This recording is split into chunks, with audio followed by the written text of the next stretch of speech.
What's up, everybody? We are live. Welcome to the Big Blue Sports Podcast tonight.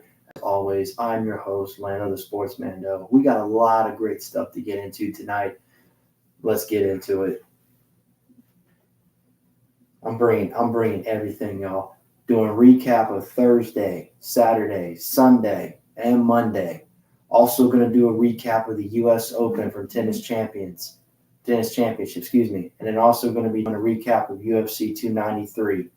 And then I will give my predictions of what will happen on Saturday, of Thursday Night Football, and then Saturday, and then Sunday, and then to Monday Night Football. There'll be 2 games on Monday Night Football. Very excited for that. But first, guys, let's kick it off. Let's talk about the opening game against the Kansas City Chiefs and the Detroit Lions. The Detroit Lions wound up winning 21-20. It was a really close game. The Lions kept the Chiefs in it the whole game.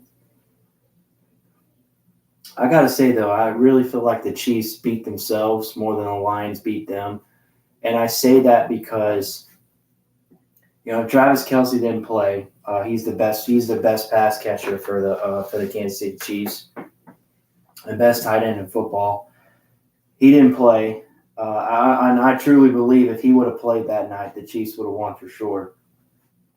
Because there were a lot of Kansas City receivers that were dropping passes on key downs. Like, it was constant third down. And Kadarius Toney dropped a lot of big passes. He's one of the receivers for the Chiefs.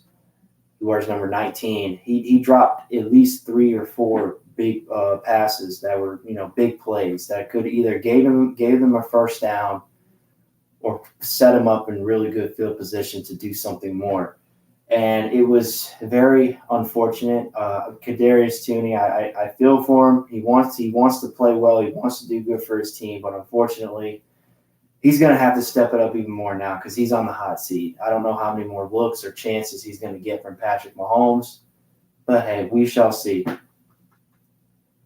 And then the picks. I mean, he honestly gave up a pick 6 to the Detroit Lions. What happened was Toney was coming in on a drag route, which is just where the wide receiver just simply runs. As soon as the ball snapped, he runs across the line, like literally just in the vision of the quarterback. Like, you just go like this, and then you just take an immediate turn, a right turn. Drags are supposed to create space in the middle of the field. And he was open. Patrick Mahomes went to him immediately, and Mahomes threw a dart, but it went right through his hands. And unfortunately, there was a Lions defender, Deion Branch, right behind him, and he picked it off right after it went through Toney's hands, and then he took it to the house. It was a pick 6 that helped get the Lions back into the game. They only scored one other touchdown after that. So, and Kansas City was able to score again. So, I mean, you take away that pick 6, and Kansas City walks away with the dub. It would definitely change the outcome of the game. I mean, unfortunately, that's just the way it happens in football. I felt bad for Patrick because, that happened way too much when Tyreek Hill was there. Now, don't get me wrong, Tyreek Hill is an amazing receiver, but Tyreek Hill, a lot of passes went through his hands and they were picked off immediately. And, that's why Patrick Mahomes' interception total was a little high last year. Patrick made some errant throws last year, but a good bit of it was it went through receivers' hands, and just because they couldn't keep up with it or how fast it was thrown. Which NFL wide receivers, they have to be prepared for that. You got to be. Otherwise, you'll see what happened on Thursday night. It's going to happen again and again. But like I said, if Travis Kelce would have played, Kansas City definitely would have won at least by 7. But I give the Lions credit. They played really well. Jared Goff, he made no mistakes. He played a clean game. They actually they scored the first touchdown of the game to Amon-Ra St. Brown. Shout out to him. He's the Lions' number 1 receiver, number 14. A lot of people have him in fantasy lineups this year. He's going to have a great season this year. That's what we're all hoping for. He's been dealing with injuries the last 2 seasons, and he's hoping to make a great statement this season. I hope he does. I'm really happy. I'm really excited to see him. And guys, as I always say, make sure you leave a like, comment down below, and subscribe to your boy if you haven't already. It surely means a lot. And as you can see, I'm rocking with the LSU hat. I got the Derek Carr jersey. Want to support both of my favorite teams tonight? Hey, got to, man.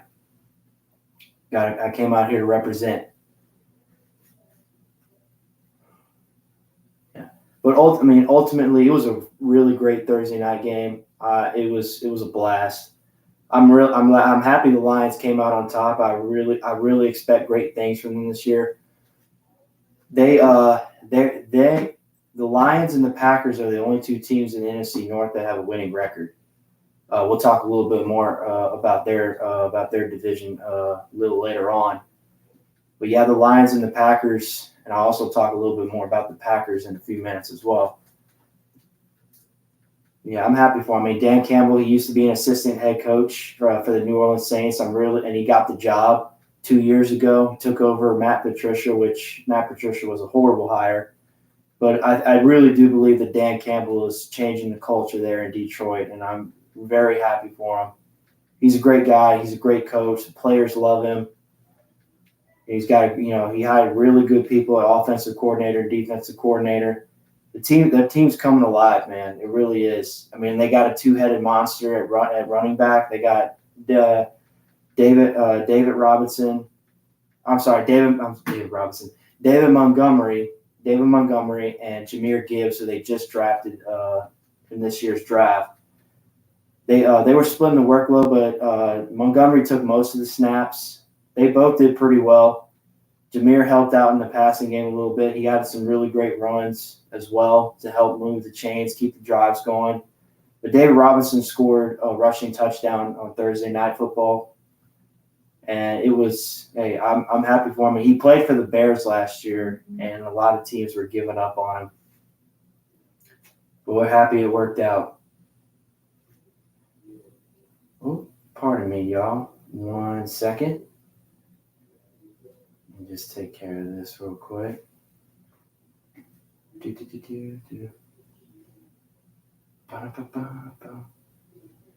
Oh, here we go. Beautiful. Oh, nice. Okay. Got you. We're good to go. Had some little technical difficulties there. Yeah, so that was the first game to open up the NFL season. Then then here comes Saturday, second week of college football. There wasn't too many spectacular games this past Saturday. There were a couple good games to watch that are worth a mention. First one was Nebraska against Colorado.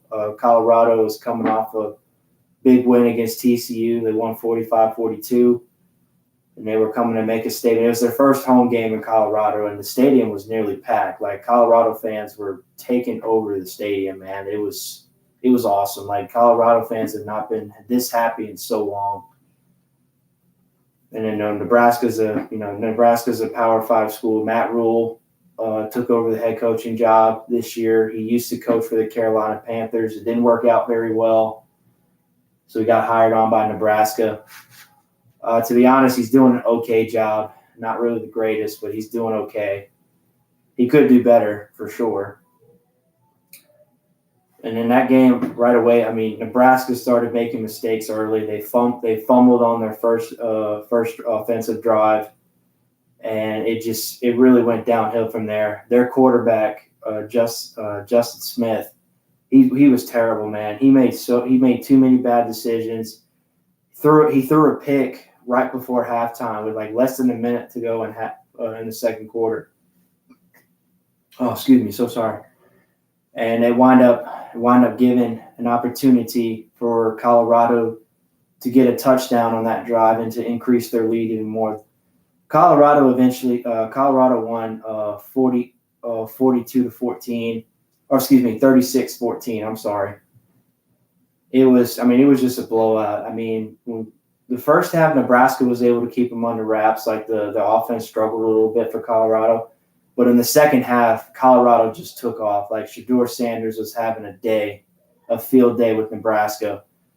and Edwards was flying. Travis Hunter he had played a total of 140 snaps on both sides of the ball, offense and defense. He's a special kind of player.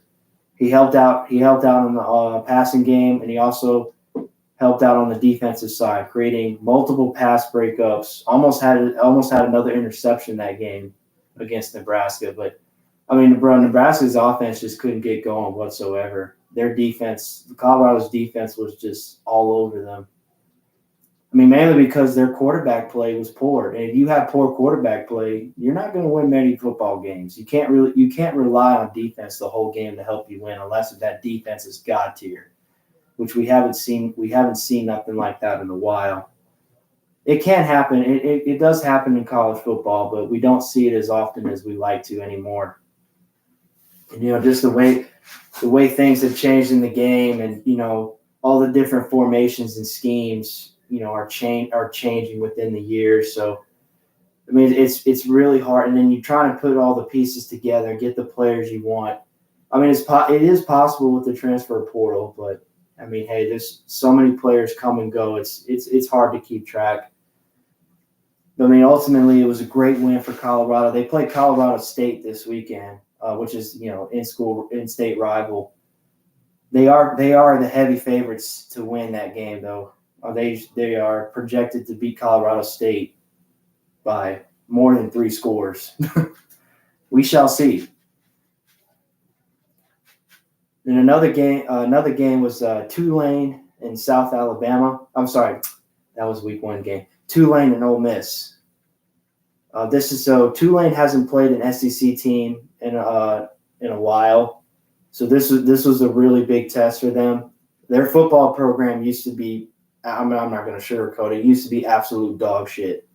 But over the past 2 to 3 years, Tulane's football program has gotten better and better. They can run the football efficiently. They have a really good quarterback. Not only is good in the passing game, but help him out in the run game as well. Unfortunately, he did not play against Ole Miss. He suffered an injury during training camp. He's not supposed to come back until sometime later in the year, but he is their starter, so they had to go with their backup. He played all right. He didn't play spectacular. He played all right. He turned the ball over a couple times.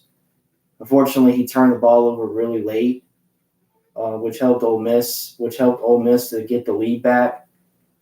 I mean, for as far as I can tell, I mean, Tulane had Ole Miss on the ropes at one point. In the third quarter, they were up by 10. But unfortunately, Ole Miss offense got going, and then they capitalized off the turnover. And then during the rest is history. Ole Miss was able to get their running game going in the fourth quarter. And Ole Miss wound up scoring the last touchdown, and they kicked the field goal late in the game to go up by 10, and Tulane just couldn't recover. But I was very impressed. Tulane was able to keep up with Ole Miss the whole game. Obviously, you got to do your best to capitalize off of poor decisions made from your offense. But hey, they held their ground. They did what they could, and honestly, I'm very impressed with how Tulane played. I do believe they can play with any team in the SEC. I truly believe that. And I'm really happy that how their football program has come. It's come a long way compared to how it was 3 years ago. I'll have to look to see who they play this weekend. But Ole Miss went to 2-0. The final score of that game was 30-20. It was. Hey man, like I said, overall it was a great game. Ole Miss's quarterback made some great plays, but like I said, it was mainly their rushing attack that helped them propel them to victory. Their running back is good. He's gonna be a tough guy to handle. But now more SEC teams should be playing more into their conferences now. Like I said, I know LSU will be playing Mississippi State this Saturday. It's a very early game, like 11 o'clock in the afternoon. It's a super early game. So make sure you guys tune into that. I mean, goodness. I mean, 12 o'clock I can understand, but 11, God, that is so early. I'll be up for it, though. I'm going to be watching the whole damn thing. Got to represent. And then, guys, the main game that everybody wanted to watch was Texas and Alabama. Alabama was traveling to Texas's house to play the Texas Longhorns, where last year Alabama barely escaped, winning 20-19. It was a super close game. Alabama had over double-digit penalties in that game last year, which almost cost them a loss, but they wound up coming out with a victory thanks to Bryce Young, who now plays in the NFL for the Carolina Panthers. Hopefully he has a good year. Hope he has a full healthy season. But now, this time, it was way different. Texas wound up winning 34-24, which was insane. So Alabama's got a new quarterback under center, Melrose, which, I mean, this is his first season at the helm. Man, I mean, he got off to a bad start, but he made some big plays. In the first and second, late in the first quarter, he finally got it going, and then the second quarter he took off. Well, I say second quarter. I'm sorry.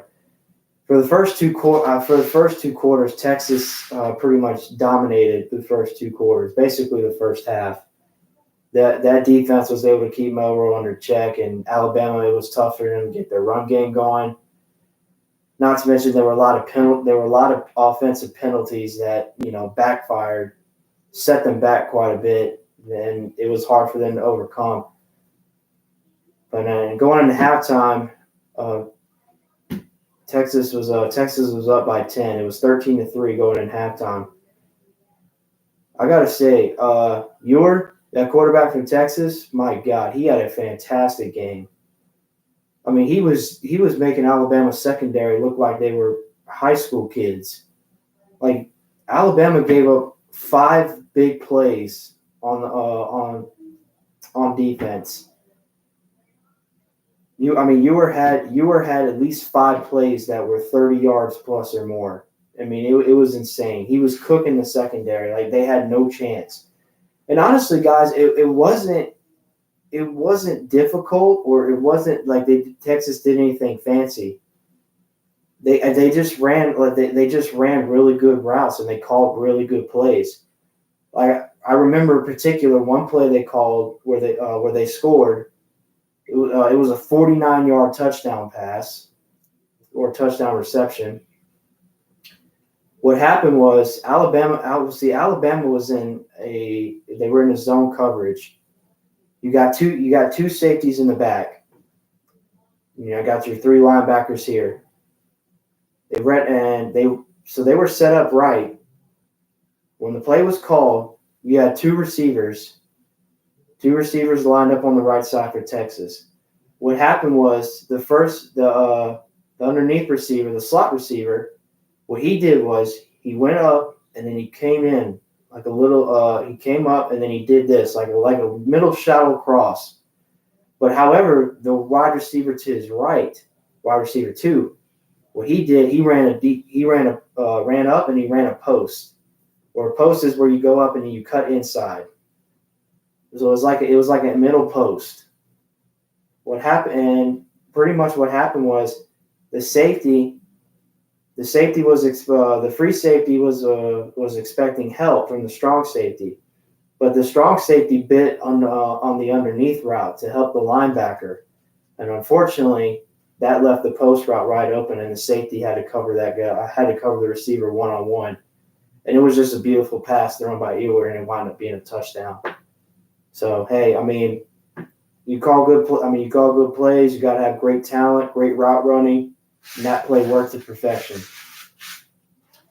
Alabama had a chance at one point. The game was only 7 points. It was only 7 points. Alabama had scored, and then Texas was able to score right back. So Alabama had to come back and score again to tie it up. But Texas defense stepped up when it needed to, man. Like they were coming after Milroe the whole game, pressuring him, throwing him off balance, just to get him to make a mistake, which he did. He did throw a pick that was ill-advised because he didn't see the slot corner at all. Like the slot corner read his eyes all the way, picked him off, almost returned it for a pick six.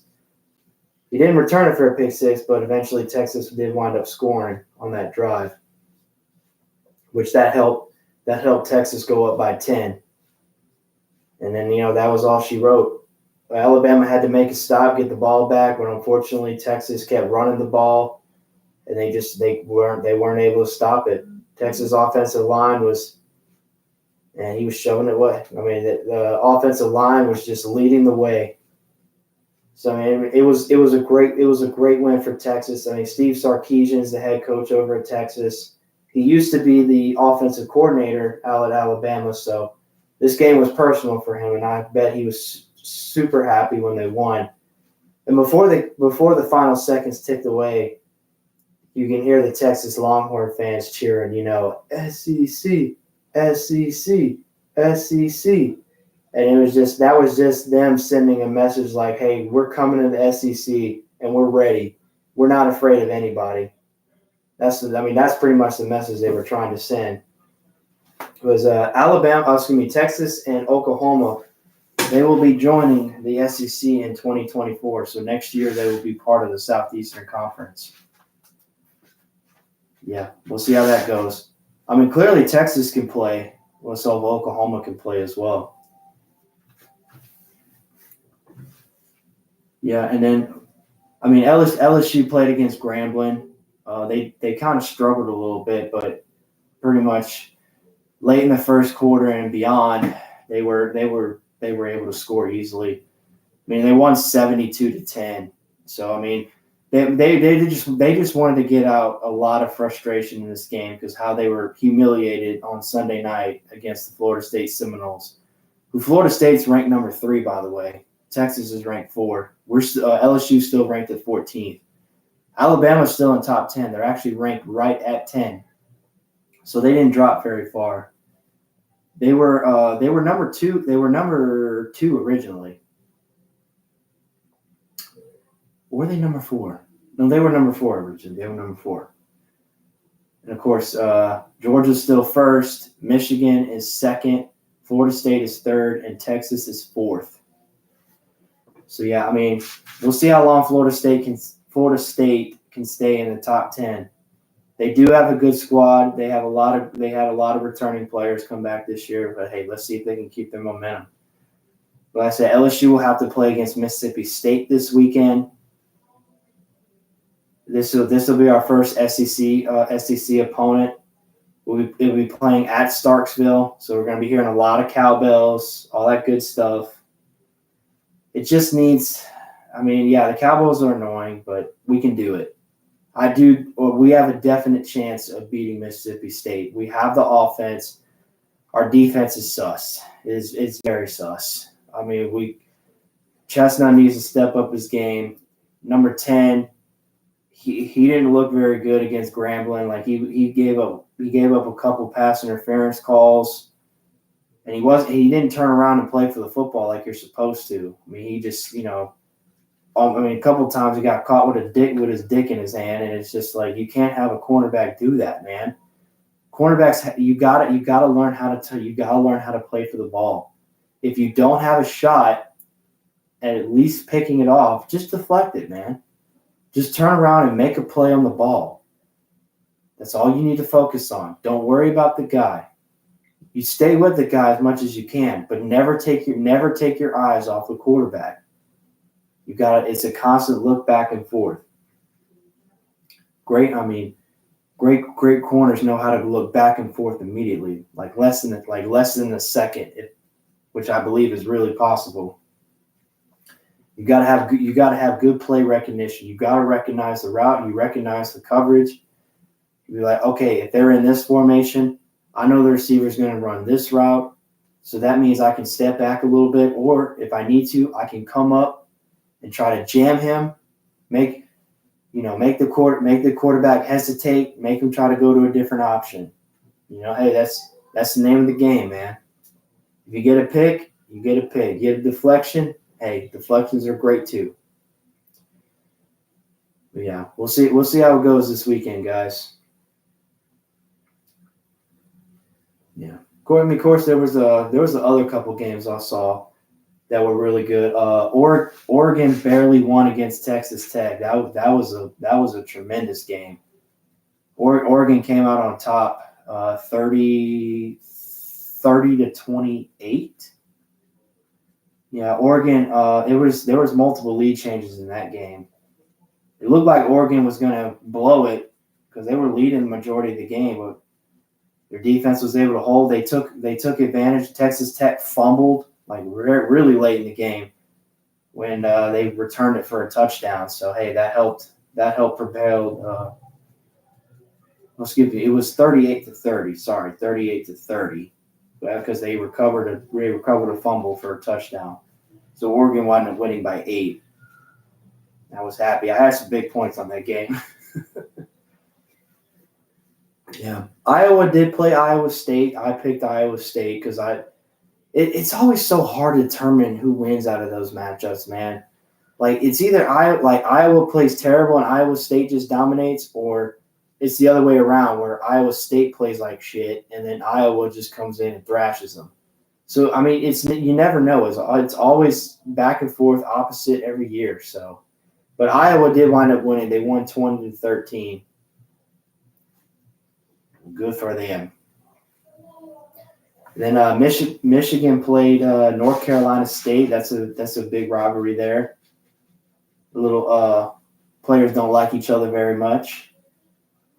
That game was delayed because of the weather, like a little over like an hour and 45 minutes, and they were still in the first quarter as well. So that game lasted for a long time. And I know the players are super exhausted after that because that game started at 12.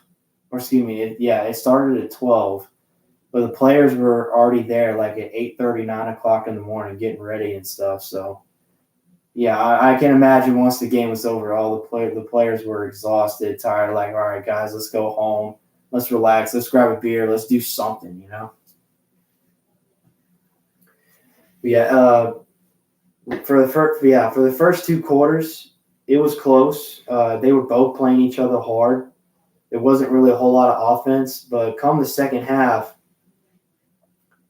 it was Notre Dame all the way. Notre Dame dominated the third quarter and the fourth quarter. Sam Hartman just put it on another level. Had another great game. Final score was 45-24. NC State struggled really bad. Like, NC State was fumbling the ball quite a bit. I mean, because they were adjusting to the weather. The field was funky. So, I mean, that kind of made it a little difficult for the football. But, I mean, ultimately, hey, Notre Dame's defense, they made adjustments. They did what had to be done. They were pressuring the hell out of the quarterback. Just making him make errant mistakes.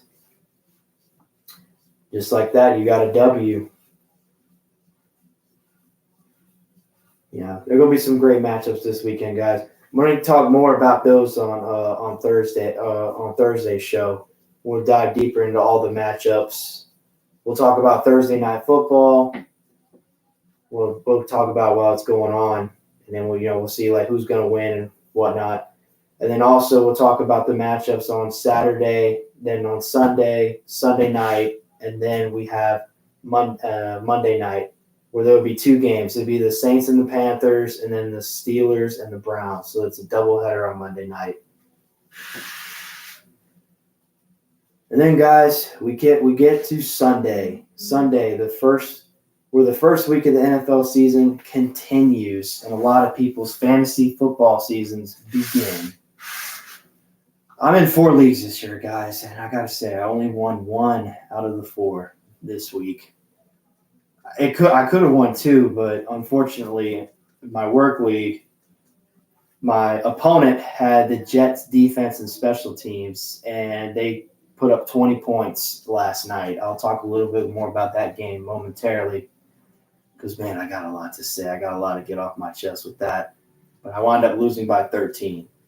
Lost 120 to 107. But it's okay. We're going to shake back this week, make adjustments. Hey, we're going to get back right. I ain't sweating. I ain't tripping about it. And as you should. If you lost week 1, you got the right players. You got some good, you know how to make adjustments. Make them. Do what you got to do.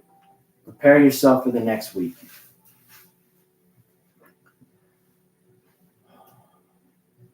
Yeah, guys. So, a lot of noon games and 3 o'clock games and then Sunday night football. The Saints, Who Dat Nation, baby. We won. God, it was an ugly-ass win, but we won. We played the Titans this past Sunday. And honestly, guys, the game started off really well. Our offense, we were moving the ball very efficiently. Derek Carr was getting it to the right people. We got our running game going. Unfortunately, though, we had to settle for field goals early on because we get in the red zone and then we got stuffed. Like, the Titans' red zone defense was just playing incredible. Like, Derek Carr had nowhere to go with the football. So, literally, our first 3 points, our first, couple points were field goals. We had to kick 3 field goals in the first half. The first touchdown wasn't scored until the fourth quarter, which is crazy. And then, of course, the Titans were struggling on offense as well. Our defense didn't give up a single touchdown. The Titans kicked nothing but field goals. Nothing but field goals. So the final score wound up being 16-15. Derek Carr had over 300 yards passing, 1 touchdown to Rashid Shaheed. He changed his number to 22. He was 89 last year, but now he's 22. Why 22? I don't know. Could be his college number, high school number, who knows? But a lot of people confused him with Mark Ingram. I'm like, what the fuck? Why is he catching passes? He's retired. What is going on here? Man, we wound up coming with the W. I mean, our defense played spectacular. Yeah, the Titans got in the red zone a couple times, but the defense held up, man. Demario Davis and Cameron Jordan just played out of their minds, man. We were getting pressure. We got on Ryan Tannehill. We sacked him a couple times, and then they kicked 5 field goals. 5 field goals. So that's how they got to 15. Man, defense made plays when it needed to count. Marshawn Lattimore had 2 INTs, and then Marcus May had 1 interception. Lattimore almost had a 3rd interception. He read the play beautifully. Tannehill was trying to throw an out route to the sideline on the left side, and it was about to be picked off by Marshawn. It hit his shoulder pad because he read it, or he didn't read the trajectory right. But golly, man, he almost had his 3rd INT. But ultimately, like I said, the defense made plays when it needed to, and that's what we love to see. Our defense is already ranked in the top 10, which we love to see that. Let's say we'll play the Carolina Panthers on Monday Night Football. I cannot wait for that game. I'm gonna be showing out. I'm gonna be representing, man. Who Dat Nation all the way. And of course, let's see. We got some other games. The Vikings lost to the Buccaneers, 20-17. Kirk Cousins was 33 of 44 for over 340 yards, and they still lost. Bruh, when you have that many pass attempts and throw for that many yards, you should be able to win that game. But no, they lost 20-17 to the Bucs. Baker Mayfield actually played a really good game. He was 12 of 17 for just a little over 130 yards and 2 touchdowns through 2 touchdown passes. And no turnovers, no interceptions. So it seems like Baker is playing better. I mean, I know it's just one game, but usually he at least turns the ball over like once or twice a game. But he didn't turn it over once. Not even a fumble. So Baker Mayfield, man, I don't know, man. Maybe he's found his home in Tampa Bay. Maybe he's trying to prove himself, show to everybody that he can still play in the National Football League. I'm gonna go watch him. I'm gonna watch him play the Bucs live in October. That game's gonna be awesome. I'm gonna, film a couple clips of that game and then post them on my channel later. Just like 10-second clips though, because obviously I don't want to get copyrighted or anything. But yeah, I'm gonna upload a couple pictures as well, videos from taking my family there. It's gonna be 9 of us total, so we haven't had a family outing in a while, so I'm super excited about that. And guys, if you're traveling to any sporting event, make sure y'all be safe, be careful. Always tell somebody where you are, and always travel with somebody. The world's a crazy place out there, and I want everybody to be safe, but enjoy yourselves at the same time, because that's what life is about.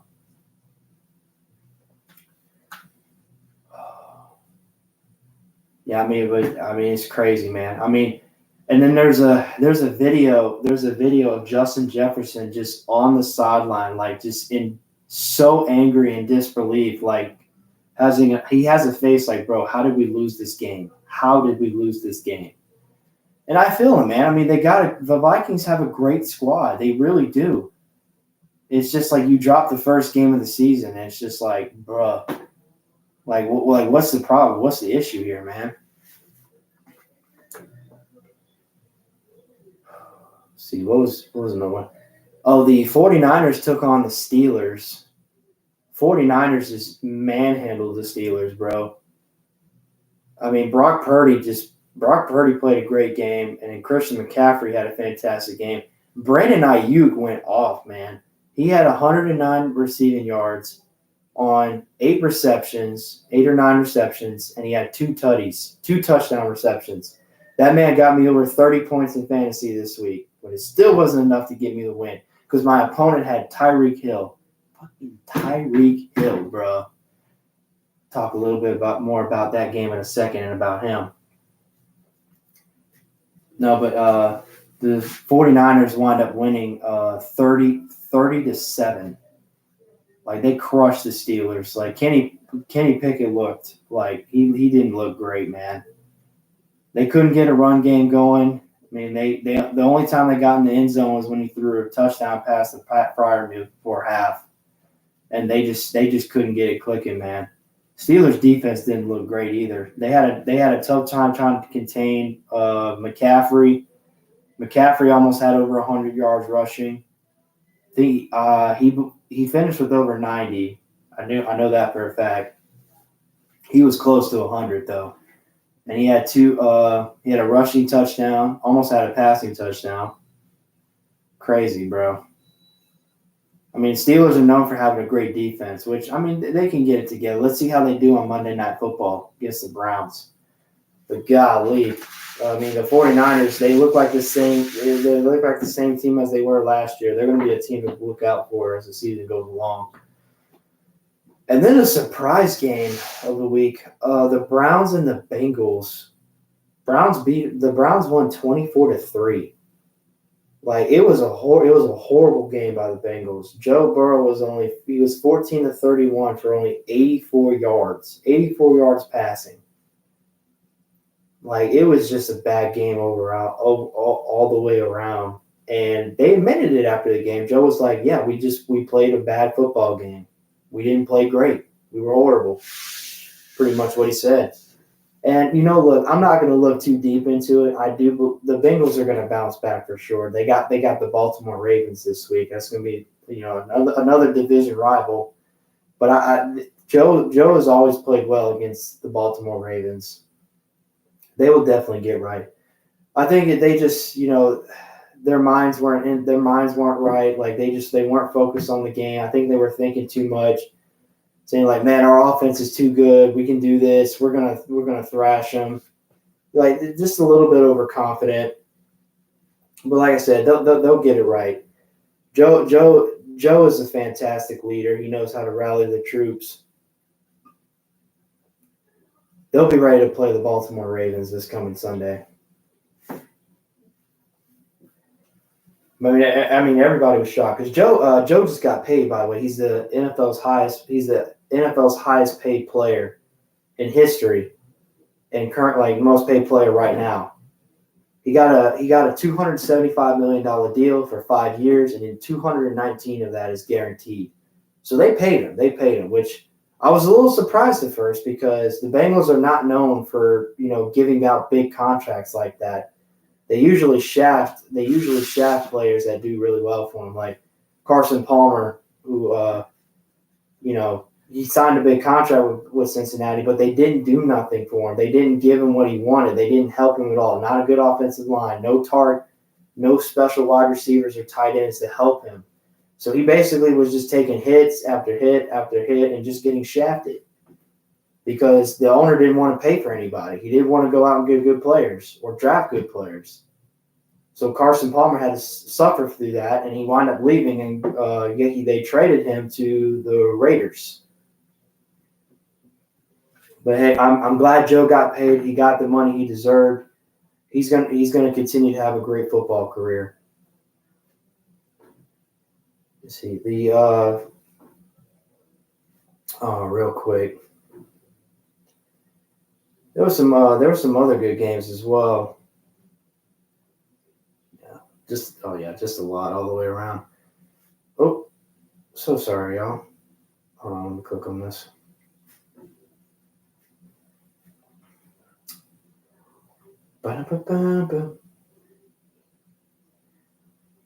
Yep.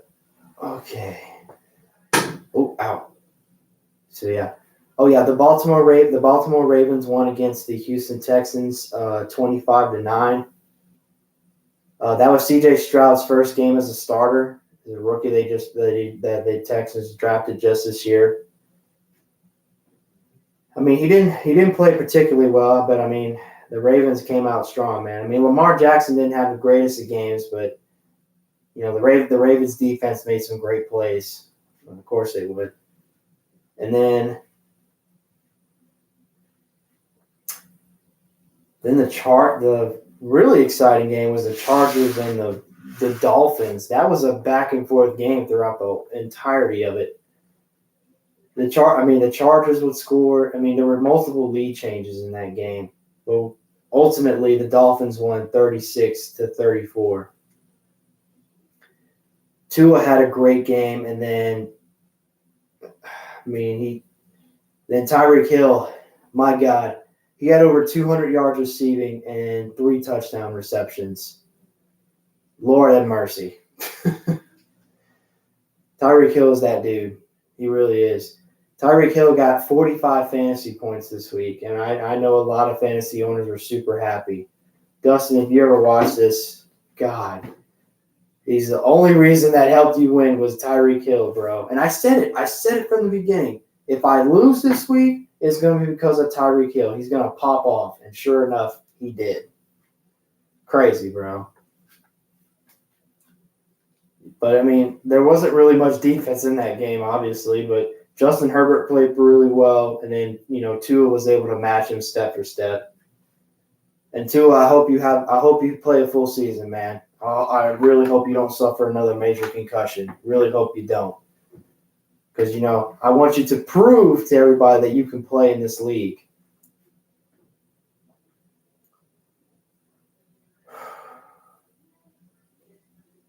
Yeah. Then the Raiders won against the Denver Broncos 17-16. That was a close game too. Not really much offense going on in that game. I mean, that's an AFC West rivalry game there. Sean Payton's first year as head coach for the Denver Broncos. Russell didn't play bad. Russell protected the ball. He didn't make any mistakes. He overthrew a couple times. I mean, Jimmy Garoppolo did the same thing as well, but it was Jimmy Garoppolo versus Russell Wilson. And Jimmy Garoppolo was able to prevail. The Raiders scored a late touchdown. I say late touchdown. There was like 6 minutes left in the fourth quarter. And that was the final points. Unfortunately, all Denver needed was a field goal to take the lead, but unfortunately they couldn't get it. Raiders defense was able to hold. But hey, man, Sean, I hope you have a good year for the Denver Broncos, man. I do believe you can help turn it around. Great coach, great coach. Used to coach the Saints, obviously, so that's why I'm such a big advocate for it. We love him down here in New Orleans. And the Arizona Cardinals played against the Washington Commanders. Commanders won 20-16. That was also another close game.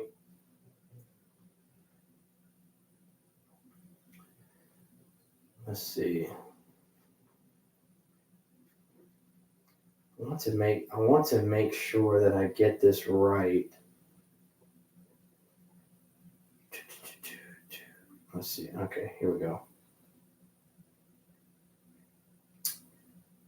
Okay, so Kyler Murray is not playing for the Cardinals right now. He's dealing with an injury, and I think he's not fully committed to the team because I think him and the Cardinals organization are on some bad terms right now.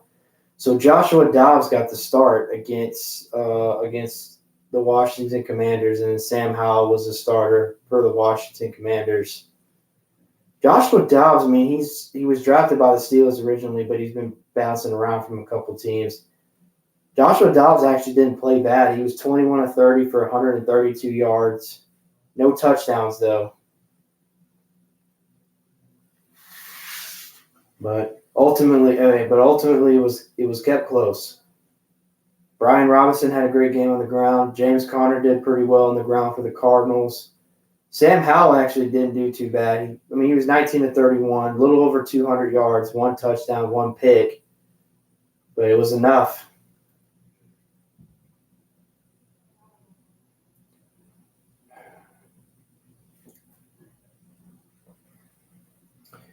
Honestly, what helped keep the Cardinals in the game was a fumble recovery by Cameron Thomas. Seems like that was the only touchdown they got. They didn't get any offensive scores. The rest were just field goals by Matt Prater. God, that's crazy, bro. 20-16, though.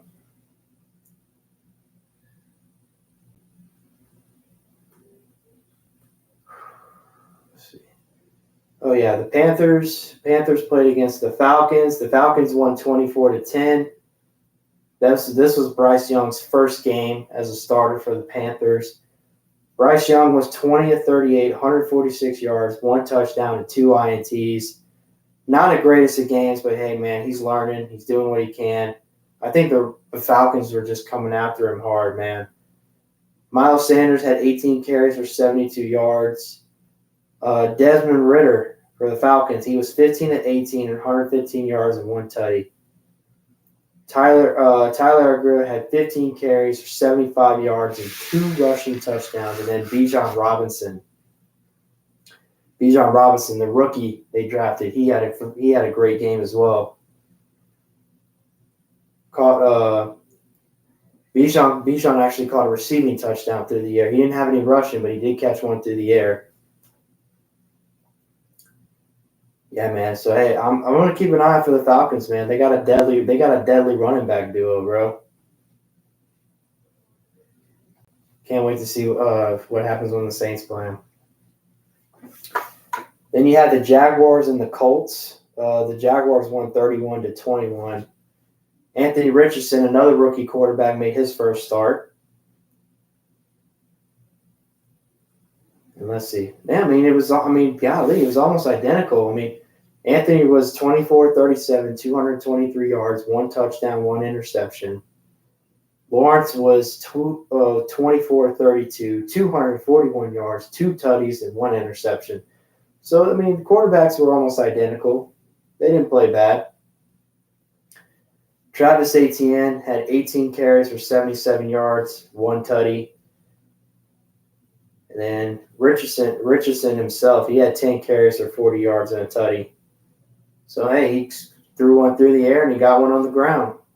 But unfortunately, though,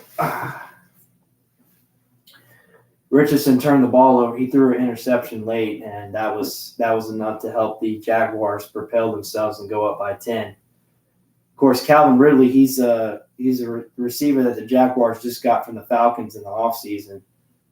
And, of course, sure enough, Calvin Ridley's already making his presence known. He had to miss a whole year of football because, well, he was gambling on his own sport when he's not supposed to. So he got suspended for a whole year without pay. Of course, his first game back, Calvin Ridley goes over 100 yards receiving and a tutty. So I think it's safe to say Trevor Lawrence loves him a lot. I think Calvin Ridley's found his place. And then the Eagles and the Patriots. My man Brooks. Shout out to you, Brooks. He's a big Patriots fan. The game started off pretty ugly for the Patriots. The Eagles scored. They got a field goal. They kicked a couple field goals. They were up.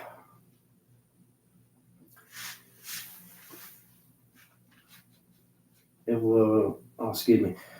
They kicked 3 points, and then first drive for the Patriots. It was like the second pass of the drive. Mac Jones was throwing it to, who was it? I can't remember his name. It wasn't Juju. I think it was somebody else. But anyway, it was a little high. It went through the receiver's hands, and it got picked off by Darius Slay, and he took it to the house for a pick six. And then the Eagles kicked a couple more field goals, and they were good. They got up 16-0. And it was stuck like that for a while. The weather was a little bad up in New England, so the Patriots offense struggled a little bit. So did the Eagles, too. Jalen Hurts was trying to make plays, but, the Patriots defense came to play, man. And then, they had a tough time trying to get the run game going. Crazy. But in the second half, it was completely different. The Patriots came out with a different energy, a different vibe. They were able to move the ball efficiently. Mac Jones went like 10 for 10 at one point. Had 2 touchdown passes, so he got his rhythm back. The Patriots were up at one point. Unfortunately, though, it was short-lived. Jalen Hurts led the Eagles to a touchdown drive to help propel the Eagles to go up by 5. The final score was 25-20. So the Eagles scored the last touchdown of the game. The Patriots just couldn't come back. I mean, they had an opportunity. They had the ball late. They went for it on a 4th and long. The receiver almost made a fantastic catch, but unfortunately, he couldn't keep his second foot in bounds. So it was a turnover on downs, and the Eagles wound up winning. But ultimately, the Patriots were able to rally in the second half, and they played better football. So I don't really think there's nothing that Patriots fans should be upset about. Yeah, you want to see their offense, perform much better. I believe they will. They played pretty well against a team that was in the Super Bowl this past season. So, not a bad first game for them. And then the Rams played the Seahawks. The Rams wound up winning 30-13. Yeah, Geno Smith didn't really have a great game. And I drafted him as my quarterback because he was comeback player of the year last year, and I wanted to believe in his success of carrying into his second year for Seattle. It's just one game. I do believe Geno can improve and become better. But it just wasn't a great game for the Seahawks. The Rams they dominated most of the game. Their defense is improved. They're playing much faster. They're playing physical. When it looked like their team just gave up last year because they had so many people out. They didn't have Cooper Kupp for this game. He's going to miss the first 4 games of the season. He's dealing with a bad hamstring injury. So hopefully he should be able to come back week 5, hopefully. But hey, Stafford played pretty well. He didn't have any touchdown passes, but he had over 300 yards. Their rushing attack is what helped him. Tyler Atwell had over 100 yards receiving. And then Kyron Williams, 52 yards rushing with 2 tutties. So, hey, got it going. And Cam Akers was helping as well.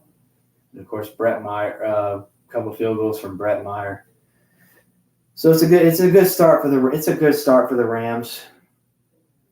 I mean, a lot of people saying Matthew Stafford's at the ass end of his career and he doesn't really have much left in the tank. Hey, man, we'll see. It's a great start. Dolphins and Chargers, talked about them. Packers and the Bears. Oh my Lord, Jordan Love had 125 QBR rating. That's pretty damn impressive. The highest you can get is 158, but he had 125. Jordan Love played a really great game, dude. 15 of 27, 245 yards and 3 tutties, no picks. Aaron Jones, 9 carries for 41 yards. He also had a receiving touchdown. Man, Aaron Jones got taken out in the third quarter. Had a little leg injury. They haven't made a ruling yet if he's going to play this week or not. He is questionable. I hope he can start this week because he is my running back 1, and I need him. Please get better, bro. I need you to play this week. I need to win this week, dog. He got me a lot of points, man. He really did. But no, I mean, overall, man, the Packers they were dominant on offense and defense. Jordan Love played out of his mind, which Packer fans have something to look forward to, man. Jordan Love is definitely going to be the future in Green Bay. I'm sure they're very happy that Aaron Rodgers no longer plays for the Green Bay Packers. We'll talk a little bit about that game in a second and how that went. Then Sunday Night Football, the Cowboys and the Giants. Bro, the Cowboys defense were playing absolute mad. Like, they were just unreal against the Giants, man. They gave the Giants offense hell. The Giants could not get any rushing yards. They couldn't run the ball. They couldn't get any good passes off. Daniel Jones had 2 picks already in the first quarter.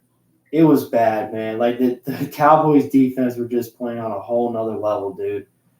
The Cowboys won 40-0. 40-0, bro. Dak didn't really have a great game. Well, he didn't need to have a great game. He could have just piggybacked off his defense, man. Tony Pollard had 2 rushing touchdowns. CeeDee Lamb had 77 yards receiving on 4 receptions.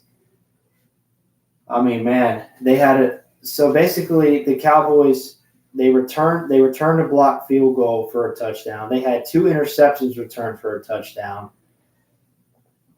And then, of course, you got the 2 rushing touchdowns from Tony Pollard. Bro, and then you got a couple field goals. But, bro, man, it was not entertaining whatsoever, man. I think I stopped watching it like midway through the third quarter. I'm like, bro, the Giants have no chance. They can't do anything. The Cowboys just came out there playing like mad dogs, man. My God. I mean, they had Trayvon Diggs and Stephon Gilmore locking it down. DeMarcus Lawrence and Micah Parsons playing out of their minds. Man, dude, I mean, Cowboys fans are sure very excited. I know my friend DJ is. He's a big Cowboys fan. He was probably smiling from ear to ear watching this game. But let's see how they play against tougher opponents. I want to see Dak, how he plays against like tough opponents like Kansas City or San Francisco. San Francisco seems to be his kryptonite right now. I mean, he hasn't beaten the 49ers in a playoff game yet, or in a regular season game. In a while at least. Right now the 49ers have his number, but man, it was just an all-out great performance for the Dallas Cowboys. Their defense is something to be feared. And then, guys, we have Monday Night Football, the Jets and the Bills. Well, everybody was happy to see Aaron Rodgers get his first start for the New York Jets wearing a different uniform. And then only after 4 offensive snaps, he had to get carted off the field because something happened to his ankle. Aaron Rodgers is the oldest starting quarterback in the National Football League. He's 39 years old. We don't know how long he's going to be out for. The Jets think it could be a period of time, which is not good for them because now they got Zach Wilson at the helm, and they're not too happy about that. Zach Wilson this is his 3rd year for the Jets, and honestly, he really hasn't proven much. He turns the ball over too much. He's not a good decisive decision maker. He almost cost his team the game last night, but luckily his defense helped him and bailed him out when they needed to. God, I was so mad, dude. Josh Allen, you threw 3 interceptions and you turned the ball over. You fumbled the football. You threw 3 interceptions to the same guy. Danny Whitehead had 3 interceptions on Josh Allen. That is sad, bro. That is so sad. He made too many mistakes. He played like a high school bum last night. Like, bro, he's supposed to be one of the best quarterbacks in the NFL, and he just played like a bum last night, bro. Like, you can't win football games if you're constantly putting your team in bad positions like that. You can't do it, bro. You just can't. I mean, yeah, he got that 1 touchdown pass to Stephon Diggs. And, of course, Garrett Wilson, man, what a hell of a catch he made to help tie the game. Oh, my, that was incredible. It was against Tre'Davious White, the Bills' best cornerback. He outmaneuvered Tre'Davious White like he was a little man. And his football IQ is so impressive. What Garrett did was he used his right hand to stop the flow of motion of the football, position it better for him to catch it, and he reeled it in. That's so smart for a receiver to do, man. That's high football IQ. When you know you don't really have a good chance of catching it right away, so you adjust the football enough to where you can reposition it and catch it. And it was a beautiful touchdown, man. It really was. That tied the game.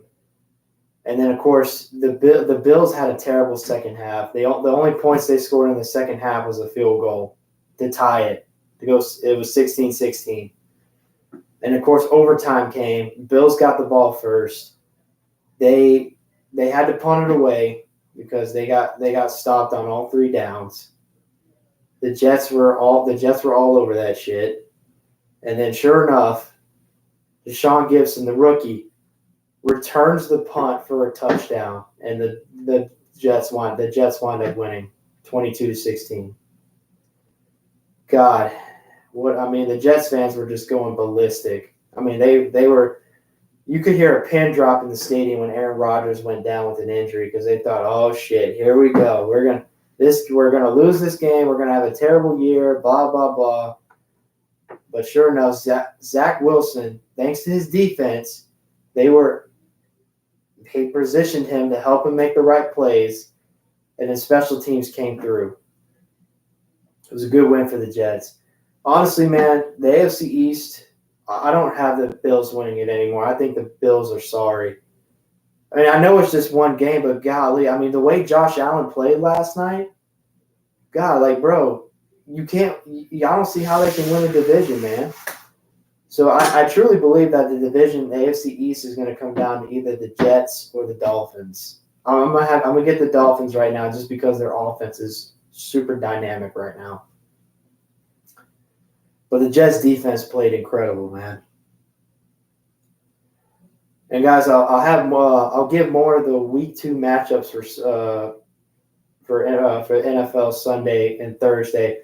I know Thursday night football is the Eagles and the Vikings and the Eagles on Thursday night football. Last year, the Eagles just dominated the Vikings. The Vikings had no chance. It was 38-7. Like the Eagles were all over them. That defense just pulverized and punished Kirk Cousins. Let's see if it'll be different this go around. But yeah, that'll be the first game to kick off week 2. But yeah, man, I mean Josh Allen played so horrible last night, man. Golly, he better get his act together. Oh, let's see. Let me retry that. Okay. Yeah, guys. Well, but what a great weekend for football. I'm so, like I say it a million times. I'm so happy football's back, and I know you, the audience, you are happy about it as well. All right, guys, and then so next topic I'm going to get into, I'm going to talk about the U.S. Open a little bit. Mainly Coco Gauff, 19 years old, won the women's U.S. Open final against Spriavonka, who became a champion in a previous tennis tournament earlier this year. She was the favorite, but Coco Gauff was able to get the victory, and we're so happy for her. Her family was in the audience watching her. They were so happy. Her father cried seeing her 19-year-old daughter go up against a seasoned veteran, winning her first championship in a major tennis tournament. Congratulations to her. I'm gonna give a little round of applause for Miss Coco. She had to deal with some shit too, man. Whoever that German tennis player was that she went up against, golly.